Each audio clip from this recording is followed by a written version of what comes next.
Hello మామ, నమస్తే. ఈరోజు స్పెషల్ ఏంటో తెలుసా? మన బర్త్డేనే మామ. సారీ నిన్న మామ.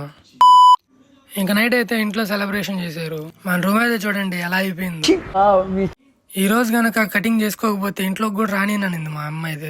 ఇంక సరే అని మన దగ్గరలో ఉన్న సెలూన్ కి అయితే వచ్చేసాము. అదే మన ఎన్జా యూనిసెక్స్ సెలూన్. ఇంకా అలా అద్దంలో చూసుకుంటా మన హెయిర్ అయితే మిస్ అవబోతున్నాం. ఇంకా అలా మన బ్రోతో అయితే బ్రో ఈ రోజు అయితే హీరోలా అయిపోవాలి నేనైతే అని చెప్పా. మనోడు దాన్ని అయితే సీరియస్ తీసుకొని నిజంగానే హీరోలా చేసేసాడు.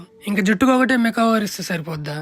మన ఫేస్ కూడా ఇవ్వాలి కదా. ఇంకా మనోడైతే డీటాన్ ప్రిఫర్ చేసాడు. ఇంకా మనోడైతే 10 నిమిషాలు కళ్ళు మూసుకొని ఉండమన్నాడు. మనం అయితే గమ్ము కొండం కదా. ఇంకా మనోడైతే రుద్దు మా మొహాన్ని పిప్పి చేసేసి ఇంకా ఫైనల్ లుక్ అయితే ఇలా వచ్చింది మామ. ఏంట్రా ఇంత అందంగా ఉన్నాను? ఇంకా అలా కటింగ్ చేయించుకొని బయటికి రావచ్చు చూస్తే మనం బర్త్డే సెలబ్రేట్ చేసుకోవడం క్లైమేట్ కూడా నచ్చట్లేదు. అలా క్లైమేట్ మారంగానే మనం అయితే జూడియోకి వచ్చేసాం బర్త్డే షాపింగ్ కోసం. ఇంకా అలా అద్దంలో షో ఆఫ్ చేసి ఇంకా అవుట్ ఫిట్ తీసుకొని అయితే బయటకు వచ్చేసాము. ఇంకా అలా షాపింగ్ తర్వాత ఏం జరిగింది చూడాలంటే మీరు నెక్స్ట్ వీడియో కోసం అంటే వెయిట్ చేయండి. ఎవరికైతే ఏం చేయాలో తెలుసు కదా, అదే మా ఫాలో.